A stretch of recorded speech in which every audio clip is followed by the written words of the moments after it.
Selamat malam, Shalom.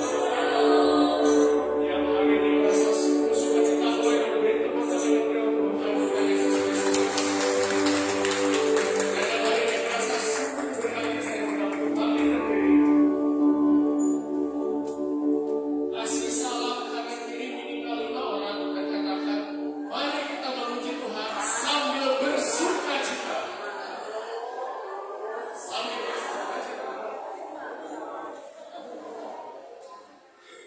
Karena Filipi 4 ayat 4 berkata, bersukacitalah selalu dalam Tuhan. Sekali lagi katakan, bersukacita. Karena itu mari kita masuk ke hadirat Tuhan dengan nyanyian syukur, Allah semua beban kita. Kita terus bersukacita di dalam. Amin.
Dan kita siap-siap mengikuti dalam Pak Vero, oke?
Bapa, Putra, dan Roh Kudus.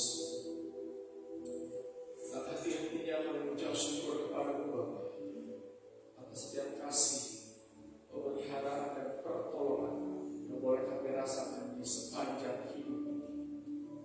Terlebih pada malam ini, Kau berikan kerinduan kepada kami untuk boleh datang bersekutu, memuji dan memuliakan nama-Mu, juga mendengarkan benih-benih firman. Kami percaya itu bukan kehendak kami sendiri, tetapi karena Engkau yang sungguh mengasihi kami, karena Engkau yang sungguh mencintai kami, Kau boleh mengundang kami untuk masuk ke dalam PPI ini. Dan pada malam ini Tuhan, kami hanya mau fokus atas setiap kebaikan. Kami akan mau fokus melihat setiap pertolongan, pemulihan, bahkan mujizat-mujizat yang telah kami rasakan di sepanjang hidup ini. Semakin kami menemukan, boleh kami semakin sadar kami tidak bisa apa-apa tanpa bantuan, tanpa pertolongan. Bahkan sebelum kami meminta, Kau sudah menyediakan apa yang kami perlukan. Inilah ungkapan syukur dan terima kasih.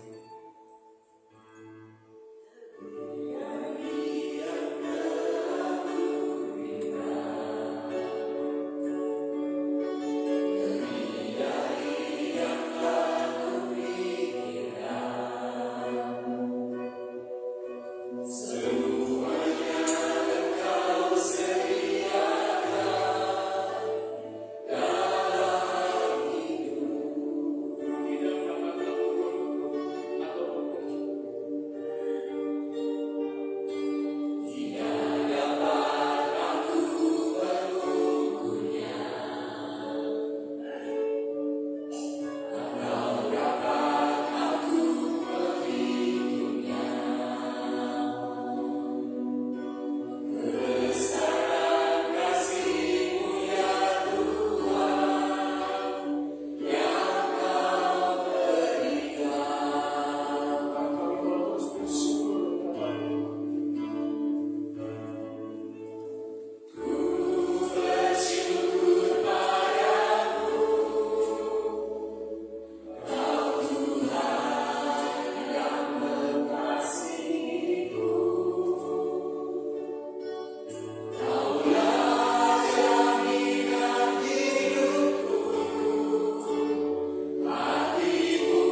mujizat-mujizat di dalam hidup ini.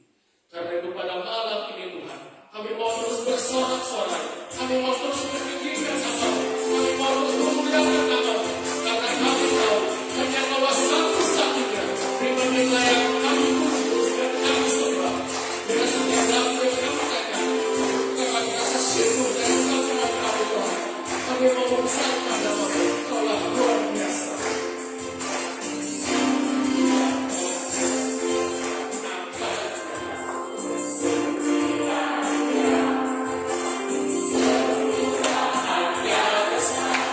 Tiada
biarlah seluruh makhluk hidup, biarlah seluruh alam semesta datang sujud dan menyembah Engkau.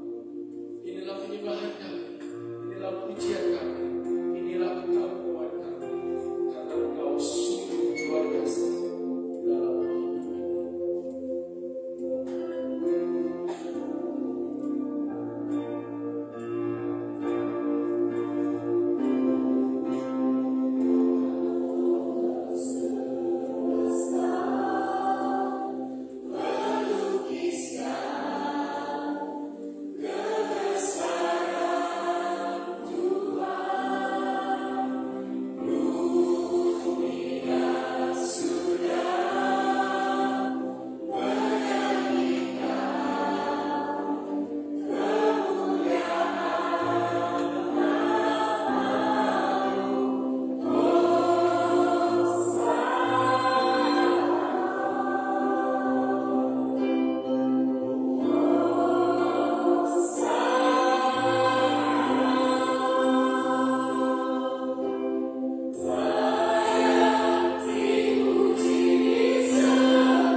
Janganlah takut, janganlah bimbang, aku menyertai.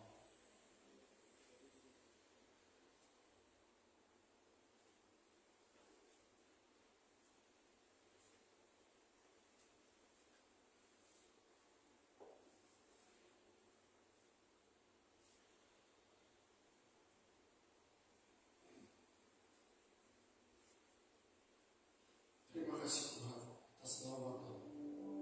Terima kasih Tuhan atas jamaah. Kau sungguh luar biasa. Kaulah Raja di dalam hidup ini. Terima kasih Tuhan. Dan sebentar kami akan mendengarkan firman Tuhan. Kami hendak mendengarkan pengajaran. Inilah hati kami, inilah jiwa kami yang telah siap Kau taburkan dengan benih-benih firman. Biarlah Roh Kudus boleh menguasai kami semua. Biarlah Roh Kudus boleh semakin menyemburkan hati kami. Sehingga kami boleh menjadi hati yang lunak, hati yang siap menerima benih firman. Dan yang bukan saja kami boleh mendengarkan atau mengerti firman, tetapi dengan penuh keyakinan kami boleh menjadi pelaku-pelaku firman. Dan kami sudah sungguh bersyukur karena Engkau telah mengirimkan hamba-Mu yang setia, Ibu Katarina Novianti Sujita di tengah-tengah kami, untuk menjadi kepanjangan lidahmu, untuk mewartakan kabar sukacita. Biarlah apapun yang disampaikan, apapun yang diwartakan pada malam ini, benar-benar berasal daripada-Mu saja. Dan kami semua, umat-umat, anak-anak yang hadir di tempat ini, boleh duduk diam mendengarkan firman. Terima kasih Tuhan, demi Kristus Tuhan, antara kami.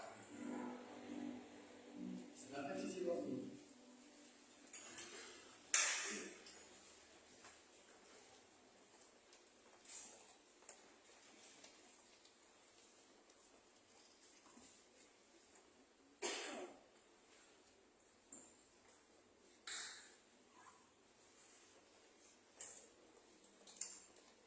Shalom Bapak Ibu, teman-teman sekalian. Hari ini penuh ya. Dan kita ini bulan Oktober ini kan bulan apa? Bulan Rosario ya. Makanya setiap beberapa minggu ini tema kita adalah tentang Bunda Maria. Coba tanya dulu dong kiri kanannya, kamu udah bukan Rosario belum bulan ini? Kalau ada yang jawab belum, bilang nanti malam ya sekali aja.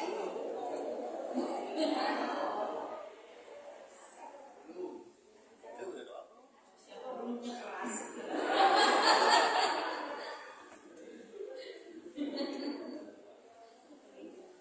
Ya, tema kita malam hari ini adalah Maria Bintang Evangelisasi ya, Star of Evangelization. Sebetulnya kalau kita bicara evangelisasi di sini udah pada camp ya, harusnya udah tahu dong evangelisasi apa? Apa sih evangelisasi itu Bapak Ibu? Menceritakan, mewartakan kabar baik ya. Lalu kalau kita bicara evangelisasi, biasanya kita memikirkan pasti orang-orang yang khotbah di depan ya, kayak misalnya pastor, imam, atau para pengkhotbah, para pewarta ya, Yuli, Oscar misalnya. Nah itu ya, para pewarta kabar baik. Jadi kalau kita mikir tokoh Alkitab yang pewarta kabar baik, biasanya kita pasti berpikir ini ya, Paulus, Petrus. Paulus yang khotbah kemana-mana keliling dunia, dia mendirikan gereja di berbagai kota. Dan juga Petrus yang mewarta di kalangan orang-orang Yahudi. Nah ini dua pewarta kabar baik yang besar di Injil ya, di dalam kisah Injil. Walaupun rasul lain juga mewartakan kabar baik, tapi yang terkenal mereka. Maka kalau kita pikir Bunda Maria, bintang evangelisasi, apa hubungannya ya Bunda Maria dengan evangelisasi? Khotbah juga nggak pernah ya, apa pernah di Alkitab ada ceritanya Bunda Maria berkhotbah di bait Allah? Nggak ada ya, zaman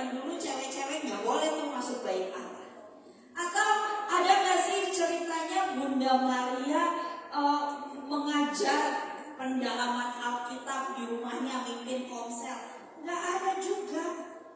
Bunda Maria biasanya cuma diam, merenung dalam hati, lalu paling dia bingung, atau paling dia ngomong sepatah dua patah kata. Cerita tentang Bunda Maria di Injil juga tidak banyak. Maka kalau beberapa minggu ini nanti kita baca ayat yang sama itu lagi, ya wayahna ya, karena memang cuma segitu-gitunya ceritanya.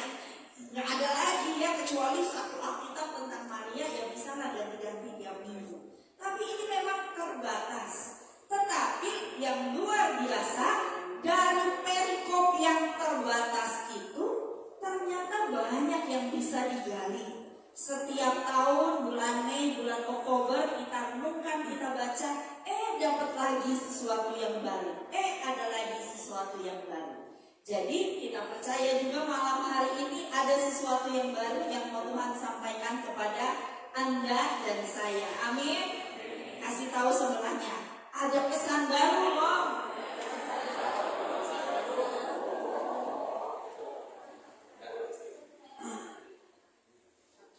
Bapak Ibu sekalian, pernah nggak sih merasa dihibur oleh seseorang? Coba lihat kiri kanannya, mukanya menghibur nggak? Kira-kira saya duduk di sebelahnya merasa terhibur nggak sih? Iya, ada yang enggak, celahnya. Coba pindah. Kalau nggak terhibur. Kalau memang Anda terhibur, kira-kira sebelah Anda itu membawa kabar baik enggak? Enggak, ada yang agak keras.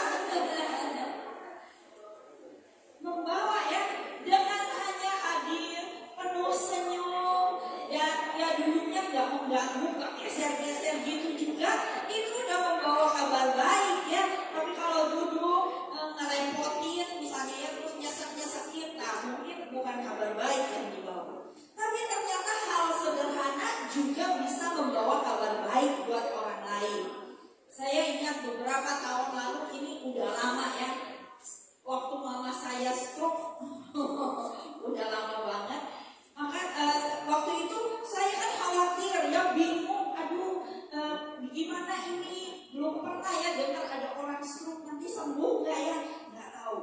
Tapi ternyata di saat-saat itu saya terima WA, ada yang WA dan dia bilang nih, Novi jangan khawatir, Tuhan sayang sama mama kamu, jadi pasti dia tolong dan menyembuhkan. Di tengah kegalauan ini, enggak ya, tapi Tante Lucy juga membawa kabar baik kok. Ya, sok tahu. Ya.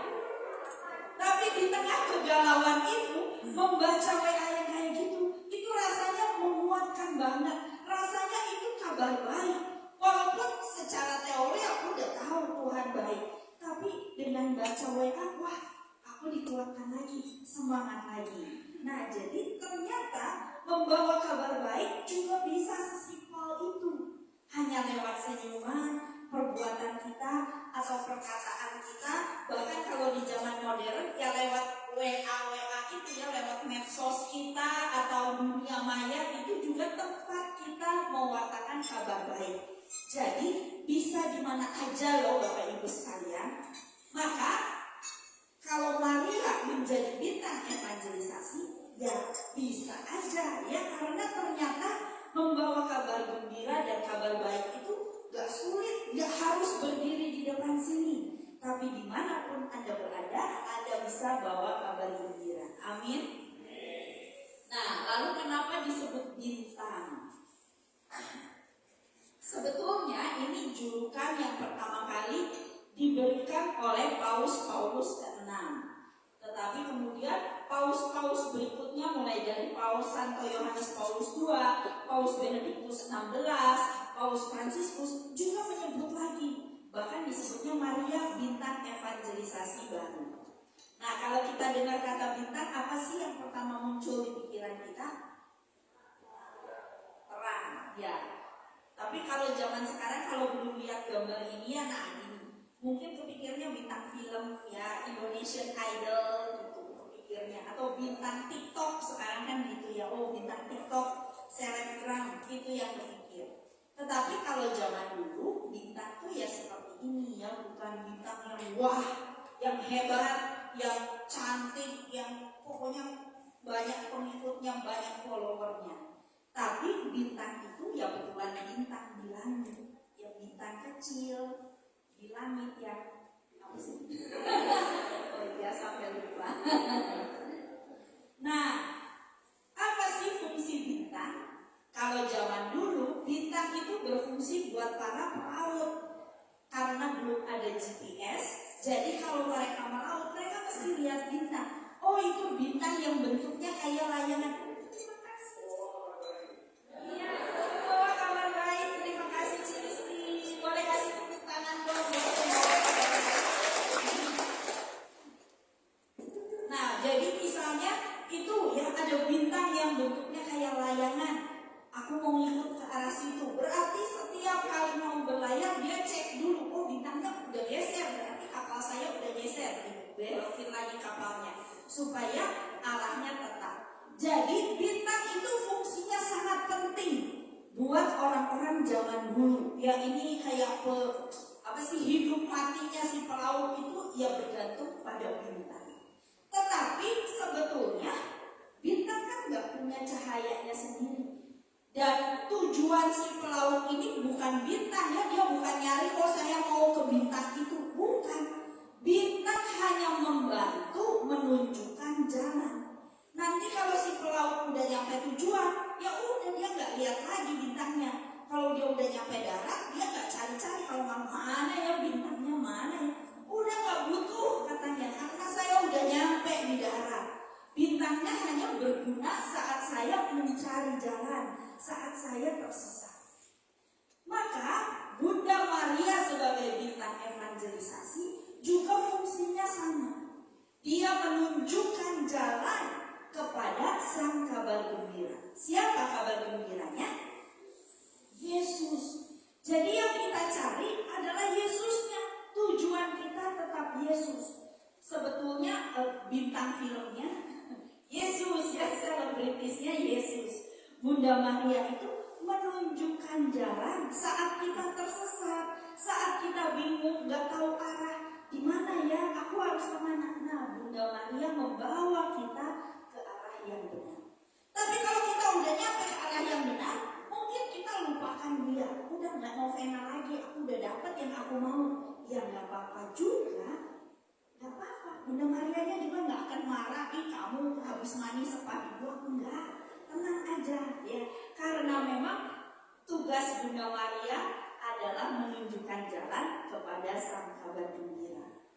Nah jadi Bapak Ibu sekalian, malam hari ini kita mau sama-sama belajar dari Bunda Maria. Bagaimana sih kita juga bisa jadi penunjuk jalan kepada sang kabar gembira. Gimana sih supaya saya juga bisa membawa orang-orang di sekitar saya kepada Yesus? Nah, kita mau tiru teladannya Bunda Maria. Yang pertama adalah ini. Apa ini? Peristiwa apa ini? Bunda Maria menerima kabar dari malaikat, ya, Annunciation. Inilah awal mula segalanya. Saat Bunda Maria menerima kabar, ini yang mengawali segala sesuatunya, mengawali rencana keselamatan Allah bagi dunia ini. Ada yang tahu nggak ini tanggal berapa sih peristiwa ini? Ayo, gereja merayakan hari raya kurang pas. Iya, yeay, saya nggak ada hadiah. 25 Maret, 9 bulan sebelum Yesus lahir, gitu ya. Anggap saja begitu. Jadi gereja merayakannya 25 Maret. Benar enggaknya? Nggak tahu, nanti tanya aja Bunda Maria tanggal berapa ya dulu teh. Mungkin Bunda Marianya juga lupa, kapannya lupa. Belum ada kalender kata Ibu Ilan. Nah,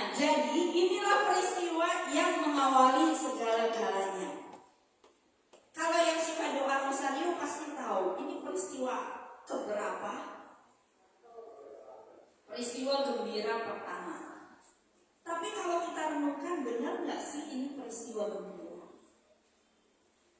Buat siapa gembiranya? Coba kita bayangkan ya, Bunda Maria, gadis muda, perawan muda, yang pasti punya banyak cita-cita buat masa depannya. Mungkin dia berpikir, oh aku mau menikah nih, calonnya udah ada, namanya Yusuf. Nanti sama Yusuf aku mau tinggal di rumah kecil, mau punya anak 10.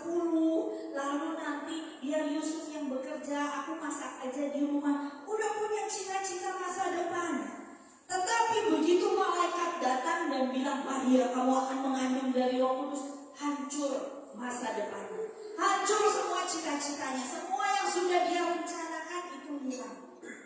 Maka sebetulnya buat Maria pasti nggak gembira. Dia menerimanya mungkin kaget, mungkin peristiwa bingung ya, peristiwa membingungkan pertama. Ya karena setelahnya banyak peristiwa-peristiwa membingungkan lain buat Maria. Tapi kali ini dia bingung, dia nggak ngerti kenapa ya, kok aku yang dipilih. Terus gimana caranya aku bisa punya anak? Tetapi walaupun dia nggak ngerti, walaupun dia nggak tahu apa yang akan terjadi, Bunda Maria menjawab, iya. Kenapa Bunda Maria jawab ya? Karena dia percaya bahwa Tuhan pasti akan menyertainya. Nah, jadi dia menjawab ini. Boleh dibaca sama-sama apa jawabannya?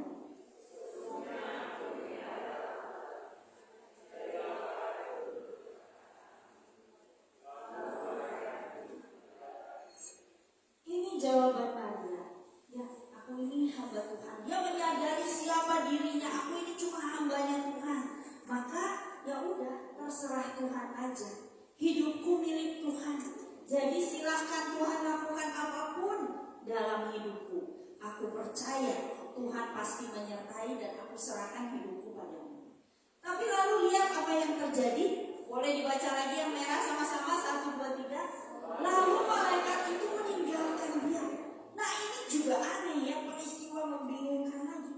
Kan harusnya ya logikanya, aku udah jawab iya Tuhan, aku siap untuk menerima rencanamu. Ya mbok ya dibantu, dikasih apa gitu ya. Lalu dia kata Tuhan, nanti Maria tenang ya, nanti saat kamu melahirkan aku sudah siapkan segalanya. Apa gitu ya, atau dikirim malaikat untuk menemani. Tapi yang terjadi, malaikat meninggalkan Maria. Bayangkan perasaan Maria, udah kaget, udah bingung, loh ditinggalkan sendirian. Kemana malaikatnya? Kok gak ada ya? Kok aku dibiarin sendiri hamil-hamil begini? Tetapi Bunda Maria tetap bilang iya. Dia tetap melangkah dengan iman, dia tetap percaya. Dan makanya dikatakan fiat ya. Tahu singkatannya? Fiat itu jawaban ya-nya Maria. Tapi bisa juga kalau diinggriskan ya, disingkat ini. Faith in all things. Dia tetap beriman dalam segala peristiwa. Walaupun ditinggal malaikat, dia tetap percaya Tuhan ada. Walaupun rasanya kok kabarnya buruk begini gak menggembirakan, dia tetap percaya Tuhan ada. Walaupun saat mau melahirkan gak nemu tempat melahirkan, harus lahir di kandang, gak apa-apa. Aku percaya bahwa Tuhan ada dan Tuhan menyertai. Tetap percaya dalam segala keadaan, walaupun gak dimengerti, walaupun rasanya aku sendirian. Karena dia percaya bagi Tuhan tidak ada yang mustahil. Itu iman Bunda Maria. Bapak Ibu sekalian, sebagai pembawa kabar gembira, kita juga harusnya punya iman seperti Maria. Ya, ini syarat yang pertama apa? Percaya. Bilang lagi sama-sama 1, 2, 3. Percaya. Ada perkataan ini ya, dikatakan bahwa salah satu ciri seorang evangelizer atau pembawa kabar baik adalah iman yang mendalam dan iman yang hidup. Inilah karakteristik pertama seorang evangelizer yang bisa kita teladani dari Bunda Maria. Ya, karena dikatakan di Katekismus Gereja Katolik, only faith can embrace the mysterious ways of God. Ya, hanya iman yang bisa memahami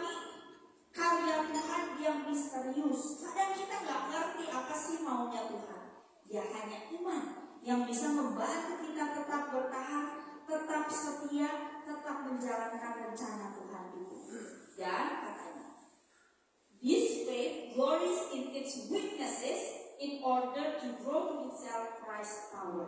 Jadi iman ini mengandalkan kelemahannya supaya bisa menerima kuasa dari Allah yang Maha Tinggi. Ya, saat kita lemah, saat kita angkat tangan berserah, maka Tuhan yang turun tangan. Nah, ini iman macam ini yang harus kita miliki, seperti Bunda Maria.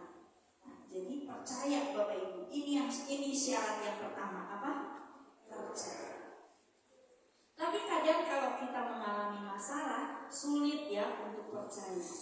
Kalau sudah lewat masalahnya, lalu kita lihat lagi ke belakang, oh iya ya, benar ya, Tuhan menolong.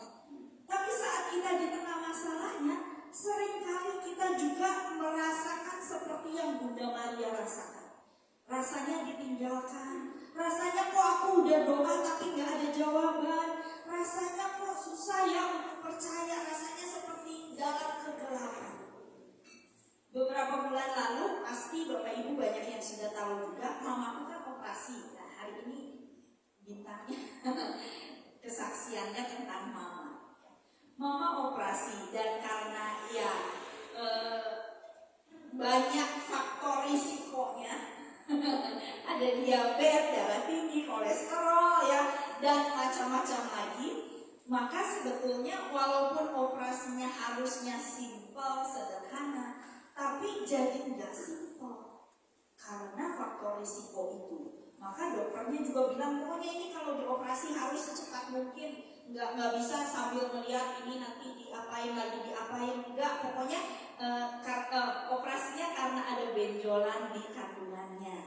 Jadi dokternya bilang pokoknya dibuka, angkat benjolannya, selesai, tutup lagi. Dia nggak mau ngacak-ngacak yang lain lagi katanya, karena operasi ini harus cepat, nggak boleh lama di dalam pengaruh obat bius. Terus karena diabetes maka perlu diturunin dulu gulanya.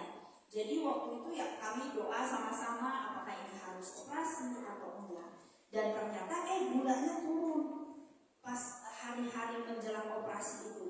Karena turun, jadi dokternya bilang ya udah jalan aja operasinya. Sebetulnya itu udah jawaban doa. Secara teori aku juga tahu bahwa Tuhan pasti sanggup, Tuhan tabib yang ajaib, Tuhan menolong, itu secara teori tahu. Tetapi entah kenapa saat itu makin dekat harinya operasi kok aku makin takut. Ya, ada perasaan kayak aduh takut, nggak pede, benar nggak ya harus operasi? Gimana ya kalau terjadi apa-apa? Ini yang tadinya nggak apa-apa terus nanti terjadi apa-apa gimana? Tapi ya udah, aku juga nggak bilang ke mama ya, karena nanti dia juga makin ikut stres ya. Jadi aku cuma doa sendiri. Aku cuma bilang Tuhan, aku novena ya, minta pertolongan Bunda Maria juga untuk mendoakan. Tapi pikiran jelek itu tetap ada. Tetap rasanya khawatir. Tapi kami terus melangkah dengan iman, akhirnya operasinya juga dijalankan. Dan sepanjang operasi itu, kami kan nunggu di luar ya, aku juga nunggu di luar kamar operasi, aku terus doa rosario. Dan saat itu, Tuhan itu bilang, aku Allah Immanuel. Dan rasanya, Tuhan itu betul-betul ada di sebelahku. Ada di ruang tunggu itu sama-sama, dan Tuhan bilang, udah jangan khawatir. Aku bisa kok menolong. Buat Tuhan ini operasi kecil, kamu gak usah khawatir lagi. Pasti Tuhan tuh sayang banget ya sama aku, sama mama. Jadi Tuhan tuh bilang bahwa aku tuh sayang banget sama kalian. Pasti aku gak akan biarkan apapun terjadi. Masa sih kamu gak percaya bahwa aku sayang? Dan kalaupun ada apa-apa, ya pasti Tuhan yang akan bekerja. Tuhan yang akan sediakan segala sesuatu yang dibutuhkan. Dan saat itu aku juga jadi merasa dikuatkan ya. Oh iya ya, kok aku gak percaya sih? Kok aku bisa ragu sama kasih Tuhan? Dan betul ya, memang kenyataannya operasi berjalan dengan baik. Dan sekarang udah sehat, bisa naik tangga lagi. Ya pasti ini semua karena Tuhan yang luar biasa. Amin ya Bapak Ibu, kasih pertolongan buat Tuhan. Maka ini sekali lagi, ini syarat pertama buat kita. Percaya. Gimana kita bisa membawa orang kepada Kristus Kalau kita sendiri masih penuh keraguan, betul nggak ya Tuhan bisa tolong aku? Ya kalau urusan sakit penyakit mungkin Tuhan bisa tabib yang ajaib. Tapi kalau urusan kerjaan Tuhan ngerti nggak ya? Kalau urusan bisnis Tuhan ngerti nggak ya? Kan nggak ada Tuhan pebisnis yang baik, nggak ada. Adanya tabib yang ajaib. Ya bisa nggak Tuhan? Nah, kadang kita ragu, kadang kita bingung, lalu kadang kita juga merasa ditinggalkan seperti Bunda Maria. Tapi di saat-saat seperti itu, tetap percaya.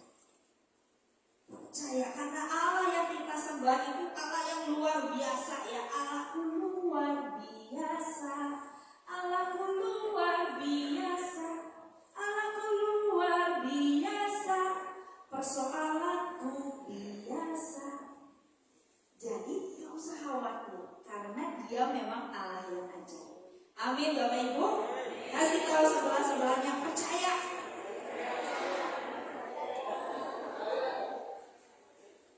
Kalau kita percaya bahwa nggak ada yang mustahil buat Tuhan, harusnya kita juga percaya bahwa Anda dan saya, kita semua dipilih dan dipanggil untuk menjadi pembawa kabar gembira. Nah, kadang kita juga ragu loh. Bisa nggak ya aku dipakai Tuhan?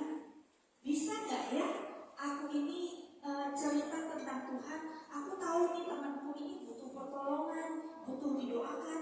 Tapi mendingan aku cari pendoa aja deh. Aku mah nggak bisa doa-doa begitu. Nah, ini kan artinya kita nggak percaya bahwa Tuhan sanggup. Padahal kita ini hanya bintang, hanya membawa orang kepada Yesus. Jadi kalau kita yang mendoakan orang itu, ya bukan saya yang hebat yang mendoakan, tapi saya mau hantarkan teman saya ini kepada Yesus. Saya mau Yesus yang bekerja atas persoalan teman saya. Maka percayalah bahwa Bapak Ibu semua dan saya, kita semua bisa menjadi pembawa kabar baik.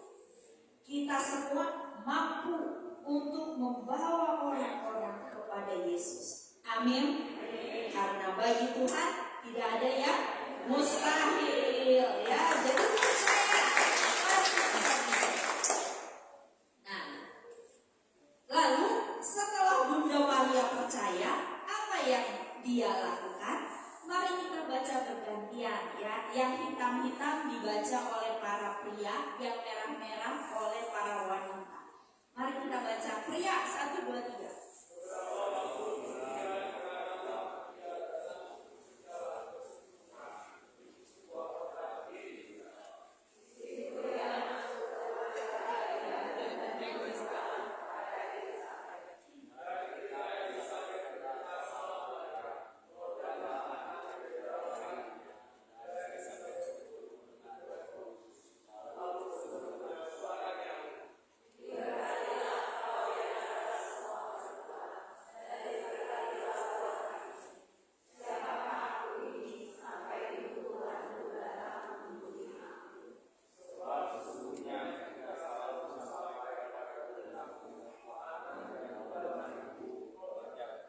Bersama-sama dan berbahagialah ia yang telah percaya, sebab apa yang dikatakan kepadanya dari Tuhan akan terlaksana. Nah, ternyata setelah Bunda Maria percaya, dia bilang ya kepada malaikat. Dia nggak terus tinggal diam, tapi ternyata dia melakukan sesuatu. Apa yang dia lakukan? Dia mengunjungi Elisabet. Dia pergi. Gak cuma dia aja, ya udah aku enak di sini, kita tunggu aja sampai bayinya lahiran. Tapi begitu dia dengar berita Elisabet sepupumu itu juga sedang mengandung, wah dia langsung tahu Elisabet juga sedang menghadapi masalah. Ini bukan kehamilan biasa. Elisabet kan udah tua, udah umur berapa ya? Kayaknya mau 100 gitu ya, 100 tahun. Pokoknya udah tua banget ya, udah 70 tahun, 80 tahun dan hamil. Artinya ini juga masalah buat Elisabet. Bukan sesuatu yang menyenangkan, aku punya anak hamil. Tapi pasti Elisabet butuh bantuan. karena kehamilan tuannya.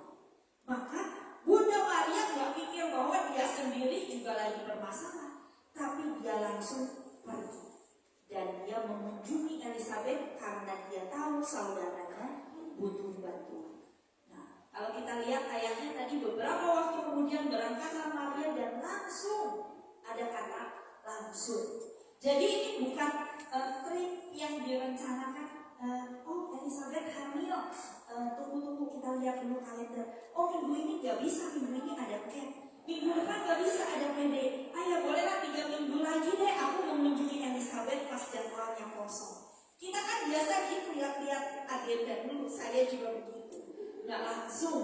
Tapi Bunda Maria begitu mendengar kabar, dia langsung pergi. Dan kalau bahasa aslinya langsung ini taksus. Apa Bapak Ibu?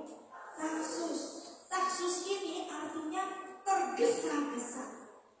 Nah, jadi ini kunjungan yang tergesa-gesa. Begitu dengar kabar langsung dia berangkat. Dia nggak pikir panjang, dia nggak siap-siap apapun, pokoknya dia berangkat. Itu artinya taksus. Kenapa?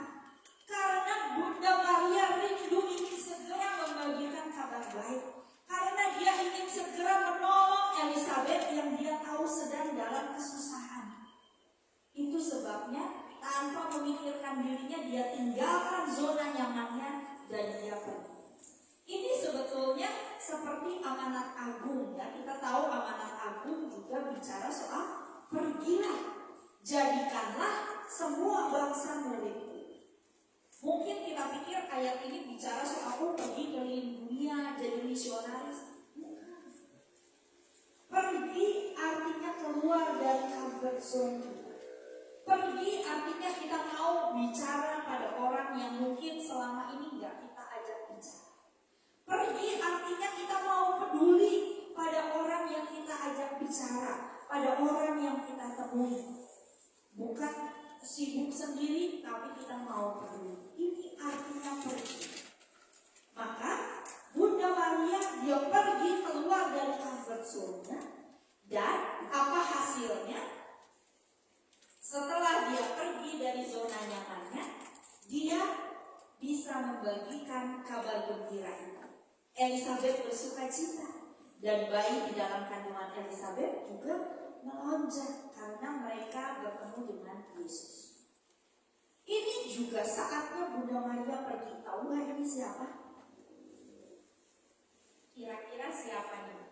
Bapak-bapak tua ini yang menggendong bayi Yesus. Iya, ini Simeon ya, Simeon dan Hana. Jadi ketika Bunda Maria mempersembahkan Yesus ke bait Allah, di sana dia ketemu dengan kakek Simeon dan nenek Hana. Dan di sana Simeon juga bersuka cita setelah bertemu dengan Tuhan. Dia bilang, udah aku mati juga gak apa-apa ya, karena aku sudah melihat Sang Juru Selamat. Nah, ini menunjukkan bahwa saat kita mau pergi keluar dari comfort zone kita, maka kita bisa membagikan kabar gembira kepada orang-orang di sekitar kita. Syaratnya adalah pergi. Jadi yang pertama tadi apa? Percaya. Yang kedua pergi. Ya, 2. Sekarang yang ketiga. Yang ketiga kita bisa lihat di peristiwa ini. Apa ini?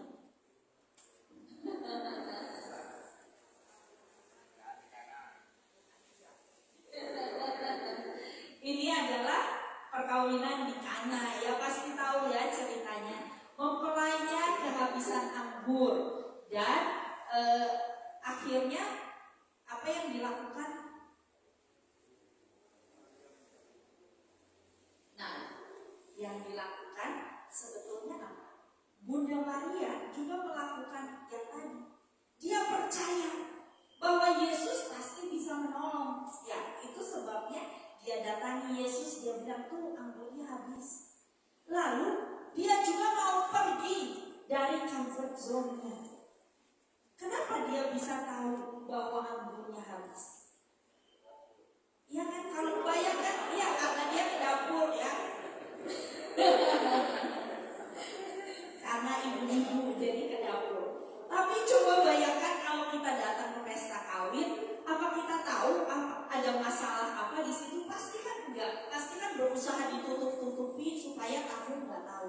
Misalnya apanya habis, ya kita nggak tahu ya. Paling kita cuma lihat ya makanannya habis ya, ininya habis gitu. Tapi kadang kita juga nggak tahu kok makanannya habis, karena saat pesta kita sibuk ngobrol, sibuk foto-foto, sibuk selfie. Jadi nggak tahu juga apa yang terjadi di pesta. Yang penting saya datang nyelamatin pengantin pulang, gitu kan biasanya. Nah tapi Bunda Maria dia pergi, dia mau peduli. Dia mau ngecek ke dapur, mungkin dia dengar-dengar, kenapa nih si pelayannya kayak lagi ngurusin sesuatu heboh. Jadi mungkin dia ke dapur ngecek, tapi intinya dia peduli dan dia jadi tahu bahwa anggurnya habis. Lalu apa yang dilakukan Bunda Maria? Dia nggak menolong sendiri karena dia tahu dia mah nggak bisa apa-apa ya. Siapa sih? Aku nggak bisa apa-apa. Uang juga nggak punya buat beli anggur. Jadi yang bisa dia lakukan cuma menyerahkan kepada Yesus. Walaupun Yesus jawabannya nggak enak, saatku belum tiba ibu, tapi dia tetap percaya bahwa pasti Yesus bisa dan mau menolong. Maka dia menyuruh kepada pelayan-pelayan apa? Apa yang dikatakan Yesus kepadamu, buatlah. Ini sebetulnya pesan untuk kita semua juga. Apa yang dikatakan Yesus, buatlah itu. Jadi kasih tahu sebelah-sebelahnya. Apa yang dikatakan Yesus kepadamu, buatlah.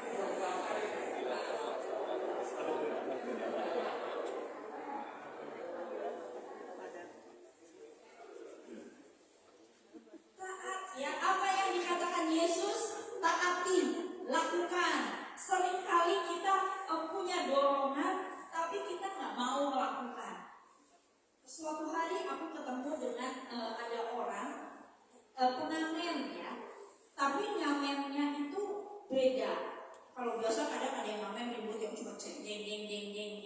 Tapi yang ini tuh entah kenapa saat aku melihat pengamen ini tuh kok rasanya beda ya, suaranya bagus, nyanyinya juga bagus, dan kelihatan dia nggak ngasal gitu ya, nyanyinya bagus. Dan aku tuh tiba-tiba merasa kayak sedih, kok kasihan ya, kayaknya orang ini, maksudnya orangnya rapi, bagus, kayaknya bukan memang profesinya ngamen, tapi dia lagi perlu uang atau apa gitu. Pokoknya ada dorongan yang sangat buat melakukan sesuatu.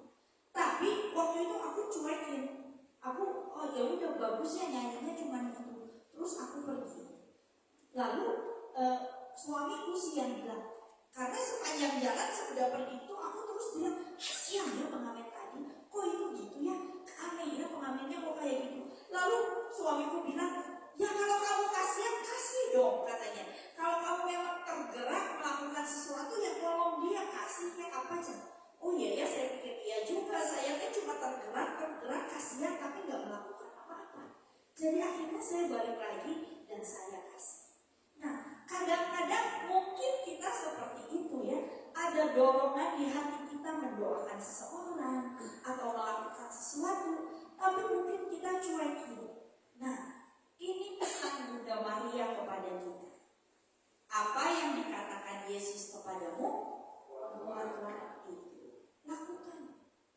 Karena dorongan-dorongan itu walaupun kita nggak tahu ya benar atau enggak, tapi kalau itu dorongan buat hal yang baik ya lakukan aja. Apa ruginya ya, misalnya dorongan buat mendoakan orang, ya kalau memang itu bukan dari Yesus juga nggak apa-apa kok mendoakan ya, kecuali kalau dorongannya sesuatu yang nggak benar ya, dorongan ini ambil pasnya, ambil domennya, itu jangan dilakukan. Atau dorongan ambil pacarnya tuh, itu juga jangan ya. Pokoknya kalau ada dorongan-dorongan lain, lakukan ya. Kita belajar taat pada suara Tuhan. Amin Bapak Ibu. Nah, jadi apa teladan ketiga yang bisa kita pelajari dari Bunda Maria? Yesus. Maksudnya adalah fokusnya Bunda Maria itu selalu Yesus. Saat ada masalah, dia bawa kepada Yesus. Dia nggak pusing sendiri, panik sendiri, tapi dia bawa kepada Yesus. Saat dia terdorong melakukan sesuatu, dia bawa kepada Yesus. Dan saat Yesus menyuruh sesuatu, dia lakukan. Nah, jadi fokusnya Yesus. Maka kalau disingkat tadi PPY. Apa yang pertama masih ingat? Percaya, pergi, dan Yesus. Jadikan Yesus fokus. Bapak Ibu sekalian, saya ingin mengutip dari Katekismus Gereja Katolik. Bukan Katekismus, dari Evangelii Gaudium. Dikatakan, Maria membiarkan dirinya dibimbing oleh Roh Kudus melintasi perjalanan iman menuju tujuan pelayanan dan kesuburan. Saat ini kita memandangnya dan memohon padanya agar membantu kita mewartakan pesan keselamatan kepada semua orang dan agar memampukan para murid baru menjadi para pewarta iman yang giat. Sepanjang peziarahan evangelisasi ini, kita akan mengalami saat-saat kegersangan, kegelapan, dan bahkan keletihan seperti yang dialami Maria. Kita tahu ya, tadi kita sudah dengar hidupnya juga gak mulus-mulus aja. Walaupun Bunda Maria mengatakan ya, walaupun Bunda Maria selalu taat pada perintah Tuhan, tapi ternyata banyak cobaan yang dia alami. Bahkan dia harus menyaksikan putranya sendiri mati di kayu salib. Bayangkan. Mungkin saat itu Maria juga merasa sedih, hatinya hancur. Tapi dia tetap percaya, beriman bahwa Tuhan pasti punya rencana yang indah. Nah, lalu dikatakan dengan cara inilah Maria selama bertahun-tahun tinggal dalam hubungan erat dengan misteri putranya dan terus maju dalam peziarahan iman. Bapak Ibu sekalian, pada akhirnya Bunda Maria yang mengalami keletihan, mengalami kesedihan, dia nggak pernah komplain. Dia selalu katakan ya dengan penuh percaya. Dan dia selalu menyimpan semua perkara itu di dalam hatinya. Dia renungkan, ini hati yang mau menerima rencana Tuhan.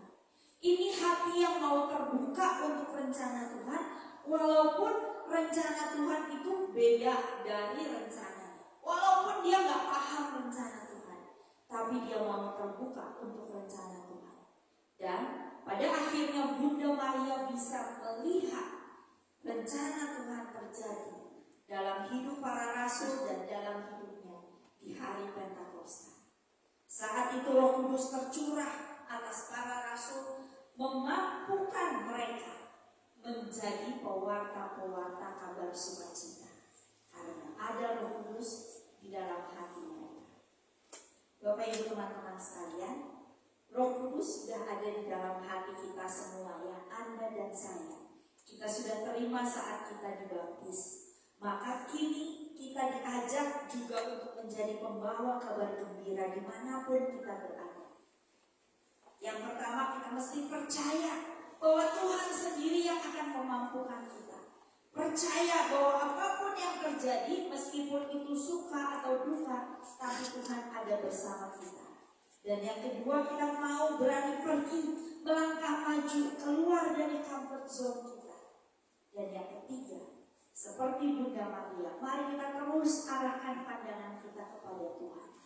Kita mau sadari bahwa yang bekerja bukan saya, kabar gembiranya bukan saya, tetapi Yesus yang di dalam saya. Itulah kabar gembiranya, itu yang mau saya bagikan kepada semua orang. Dimanapun Anda berada, Anda bisa jadi pewarta kabar gembira. Seperti Bunda Maria, wanita sederhana yang gak belajar teologi, gak belajar Alkitab, tetapi dia bisa menghadirkan Yesus lewat kehidupannya sehari-hari. Saat dia menjalankan panggilannya sebagai ibu, sebagai seorang istri, dia bisa menghadirkan Yesus di tengah keluarganya, dan kepada orang-orang di sekitarnya. Maka mari malam hari ini kita mau hening dan kita mau sadari satu quote lagi ya, kutipan. Evangelism atau evangelisasi atau pewartaan kabar gembira itu hanyalah seorang pengemis yang memberitahu pengemis lain di mana letak rotinya. Anda dan saya, kita ini pengemis. Kita semua masih butuh Tuhan, butuh pertolongan Tuhan. Saya nggak lebih hebat dari Anda. Anda juga nggak lebih hebat dari saya. Kita sama ya, sama-sama pengemis. Tapi kita semua harus menyadari bahwa kita perlu Tuhan. Dan saat kita mewartakan kabar gembira, yang kita lakukan adalah kita menunjukkan itu loh sumber rotinya, sumber makanannya di sana. Kita tunjukkan mereka kepada Yesus. Mari saat ini kita hening, kita mau menyadari bahwa kita perlu Roh Kudus untuk mengisi hidup kita, untuk mengisi hati kita, supaya kita bisa membagikan kasih-Nya kepada setiap orang yang kita jumpai.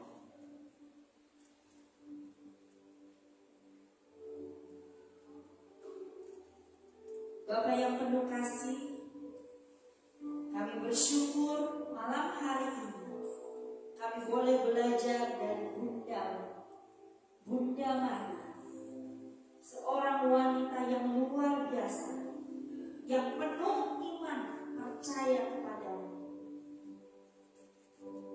Kami mau belajar juga untuk terus percaya. Kami mau belajar untuk terus mengarahkan pandangan kami kepadamu. Dan kami juga mau memberanikan diri kami untuk pergi melangkah maju sesuai dengan rencana-Mu. Malam hari ini, biarlah Roh Kudus-Mu terus bekerja dalam hati kami. Biarlah Engkau yang terus tanamkan firman-Mu di dalam hati kami. Mampukan kami menjadi pewarta kabar gembira dimanapun kami berada. Dan seperti Bunda Maria, kami mau menyadari bahwa segala yang kami miliki ini adalah anugerah-Mu. Segala yang kami miliki, segala yang kami alami, itu karena cinta-Mu kepada kami. Pegang tangan kami, jangan lepaskan kami. Ini doa kami, Tuhan. Ku hidup karena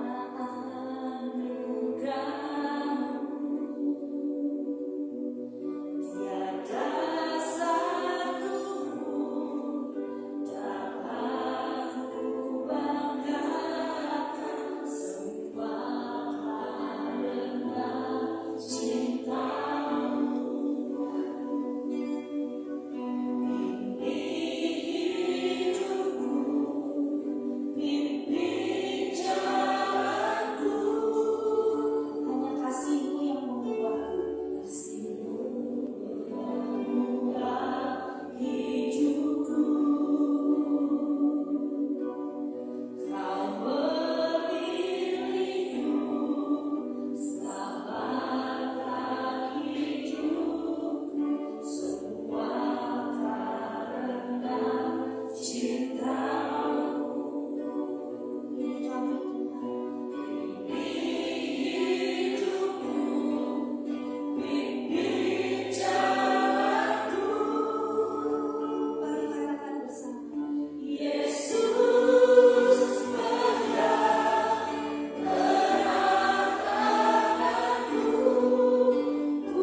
Kami mengalami kebaikan, kami mengalami kasih-Mu, kami mengalami bahwa Engkau Allah yang sanggup menolong kami.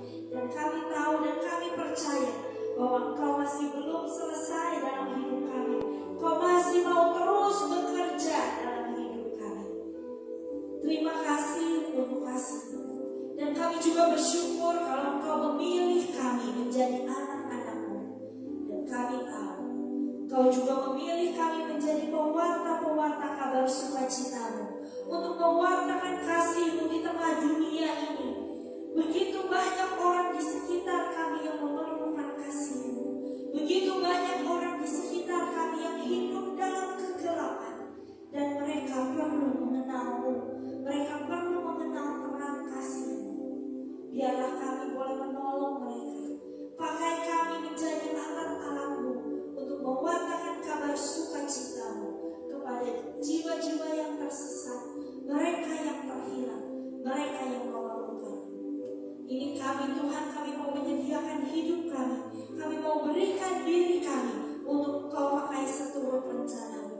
Pegang terus tangan kami saat kami mengalami kegelisahan, saat kami mengalami kesedihan atau kesepian. Biarlah kami boleh tetap percaya bahwa Engkau Allah yang ada dan menolong kami. Mari saat ini bersama-sama kita bangkit berdiri dan kita jadikan ini doa kita. Katakan bersama, Yesus pegang erat tanganku, ku tak dapat hidup di luar kasih. Jangan tinggalkan kami Bapa. Tinggalkan aku, Engkau alasan selamaku hidup. Mari angkat tanganmu, katakan Yesus. Yesus pegang seruan kami Tuhan. Kami perlu Engkau di setiap langkah kami. Biarlah kami menyadari bahwa kami perlu Engkau dan kami tak bisa isi ruang kasih-Mu. Jangan tinggalkan aku, Engkau alasan selamaku hidup. Dengan segenap hati katakan, Yesus pegang erat tanganku, ku tak dapat hidup di luar kasih. Jangan tinggalkan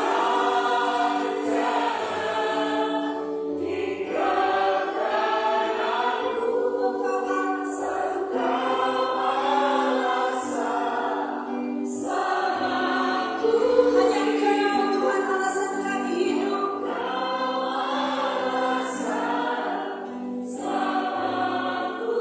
Dengan penuh iman kami mau katakan, Engkau alasan selamaku hidup. Terima kasih Tuhan untuk malam hari ini. Terus bekerja dalam hidup kami. Jangan pernah tinggalkan kami, karena kami perlu Engkau. Terima kasih Tuhan. Dan Bunda Maria, Engkau adalah teladan kami. Sepanjang hidupmu, Engkau percaya penuh pada penyertaan Tuhan. Engkau percaya penuh akan rencana Tuhan dalam hidupmu. Berdoalah bagi kami anak-anak-Mu, agar kami pun bisa menjadi pembawa kabar sukacita dimanapun kami berada. Salam Maria, penuh rahmat, Tuhan sertamu. Terpujilah Engkau di antara wanita, dan terpujilah buah tubuhmu Yesus. Santa Maria Bunda Allah, doakanlah kami yang berdosa ini, sekarang dan waktu kami mati. Amin. Kemuliaan kepada Bapa dan Putra dan Roh Kudus, seperti pada permulaan, sekarang, selalu, dan sepanjang segala abad. Amin. Tuhan Yesus memberkati.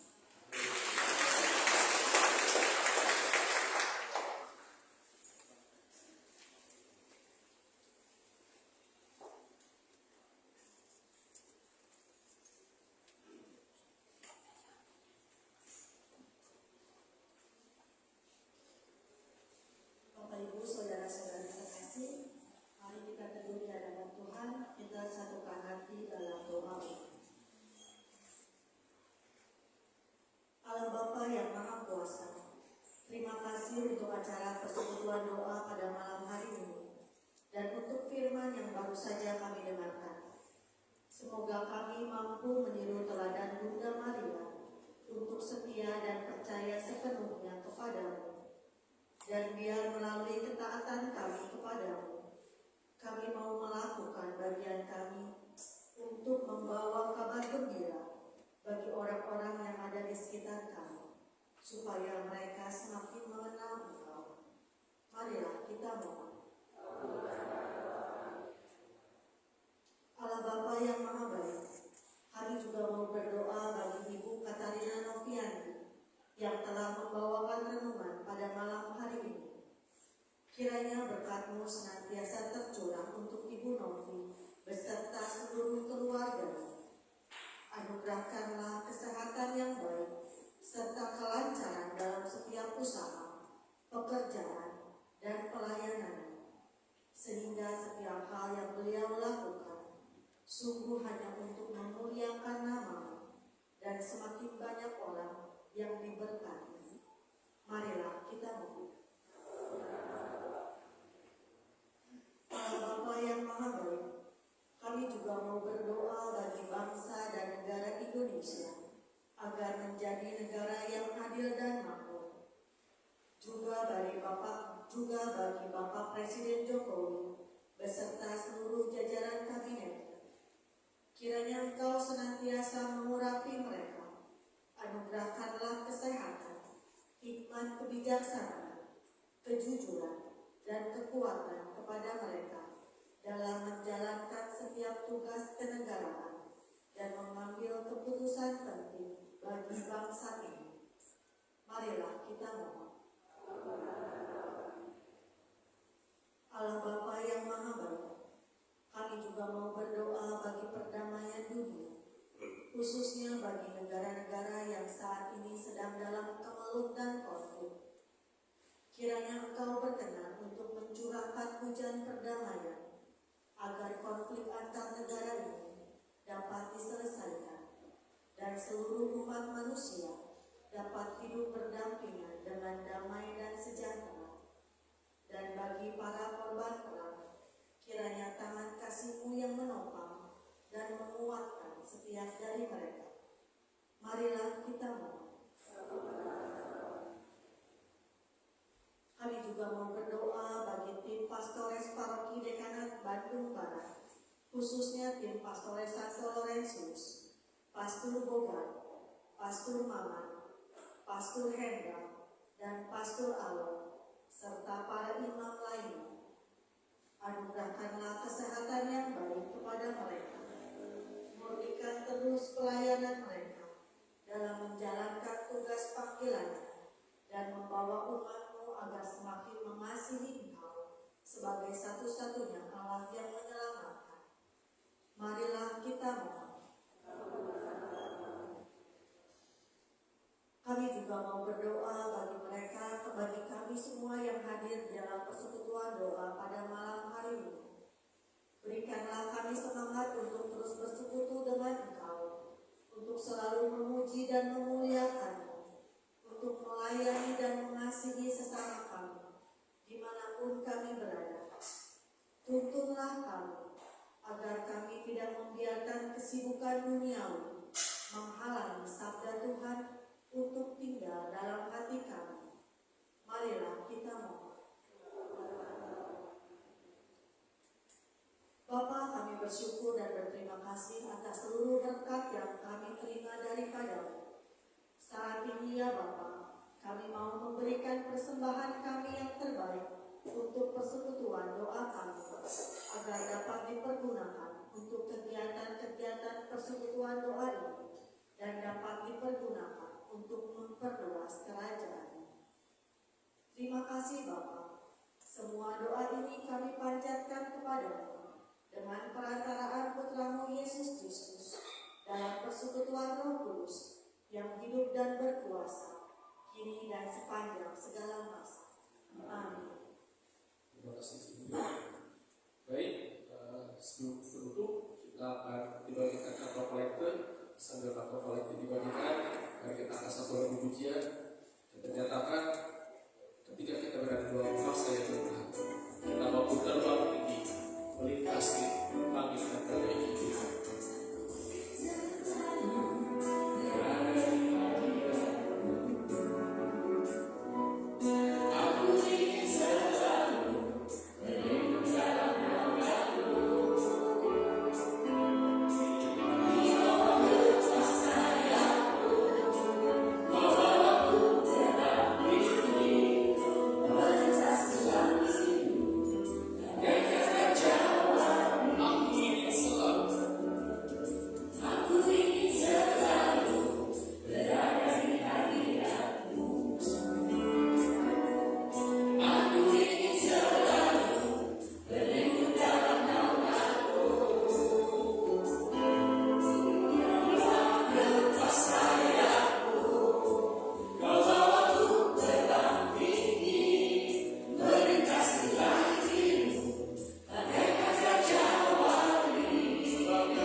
Cek.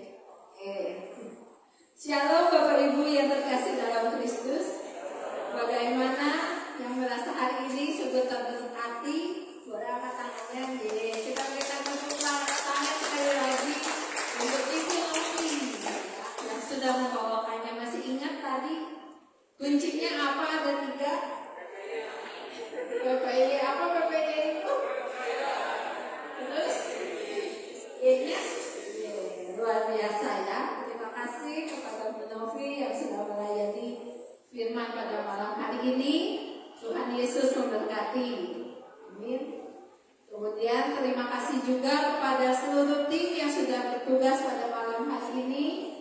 Tim Mulmed, tim sound system, tim pujian. Terima kasih kepada Bro Oscar dan Tio. Oke. Dan juga kepada tim abang tamu semua, Cilia juga pemusik, makasih. Tim doa dan seluruh umat yang hadir pada malam hari ini, terima kasih sudah datang dan tunggu kedatangannya minggu depan. Oke, kita mau masuk ke dalam pengumuman. Pengumuman yang pertama adalah mulai minggu depan sampai bulan November nanti, kami Persekutuan Doa Santo Laurentius akan mengadakan seminar pertumbuhan, ya, dengan tema Grow, bertumbuh dalam roh. Ini ada 5 sesi, jadi ada 5 minggu. Mulai dari 24 Oktober, kemudian nanti tanggal 2 Novembernya libur. Kenapa libur? Bukan libur sih, PD ditiadakan. Kenapa? Karena kita akan mengadakan misa arwah di gereja. Ya, jadi Bapak Ibu boleh ikut misa arwah pada tanggal 2 November dan dilanjut kembali pada tanggal 9 November, 16, 23, dan 30 November. Kami mengundang Bapak Ibu semua untuk ikut ikut untuk hadir, dan kepada para ketua kelompok SHDR kemarin, boleh diingatkan, diajak lagi kelompoknya, beserta kelompoknya untuk mengikuti seminar pertumbuhan ini karena kelanjutan dari seminar SHDR, ya. Oke. Nah, minggu depan hari Kamis tanggal 26 Oktober 2023 jam 7 malam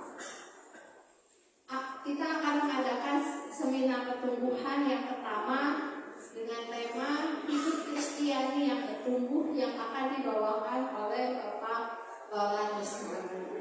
Ya, ditunggu kehadirannya ya Bapak Ibu. Nah, bagi Bapak Ibu yang ingin ikut seminar ini, boleh nanti mendaftar ke Cilisti, ya. Cilisti tahu ya, yang biasa absen di depan, bilang aja saya mau ikut. Itu nanti Cilisti mencatat, ya. Oke, itu pengumuman untuk minggu depan. Berikutnya, kami tim doa PDIP PKK Santo Laurentius mengajak Bapak Ibu semua untuk berdoa meloncat kelahiran ilahi setiap hari lewat Zoom. Waktunya jam 14.45. Ya, kita mau berdoa bagi bangsa, negara, dan juga teman-teman kita yang sedang sakit. Diundang Bapak Ibu untuk hadir di dalam doa meloncat kelahiran ilahi. Next. Doa syafaat minggu depan diadakan hari Selasa tanggal 24 Oktober 2023 jam 18.30 di ruang Agnes di bawah. Bagi Bapak Ibu yang ingin apa sih doa syafaat, seperti apa, yuk mari datang kita berdoa bersama-sama, berdoa syafaat. Oke, next. Oh, ini Bapak Ibu, ini ada folk visioner pewarta ya. Tadi kan Sis Novi udah sungguh luar biasa ya, mewartakan dengan luar biasa. Terberkati kita semua. Silahkan Bapak Ibu mengisi folk visioner pewarta ini supaya nanti pewarta-pewarta di BPK semakin maju lagi. Oke, silahkan dibuka handphonenya, boleh diisi.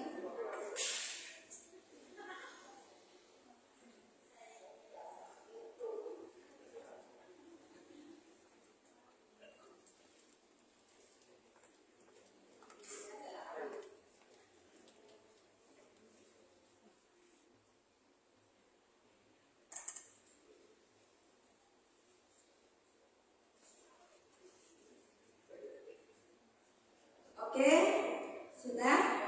Oke, sudah. Sudah ya pokoknya. Oke, terima kasih, Tuhan Yesus memberkati. Terima kasih Ciyuli untuk pengumumannya. Baik, mari kita tutup bersama doa ini dengan doa. Allah Bapa baik, sungguh kami mengucap syukur Tuhan.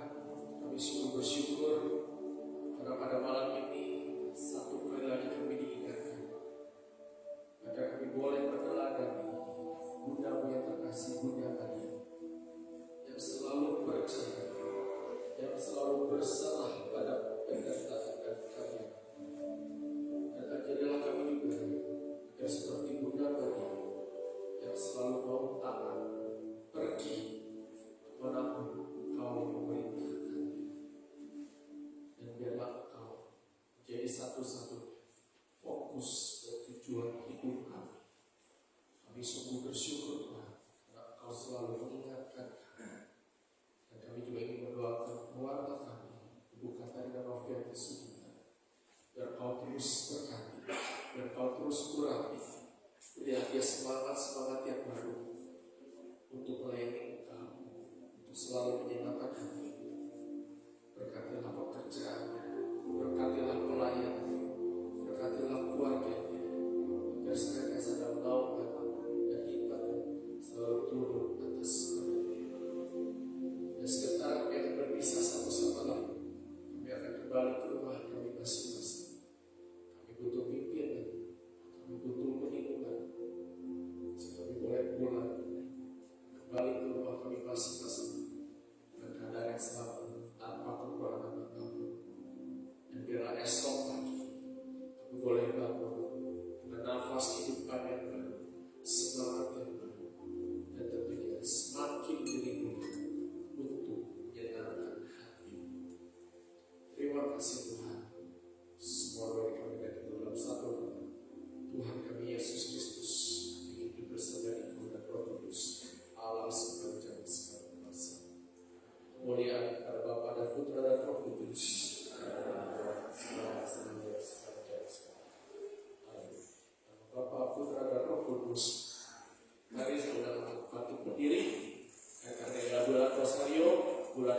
devosi pada Bunda Maria, mari sama-sama kita bernyanyikan Ave Maria, menyanyikan Bunda Maria sebagai penghormatan kita.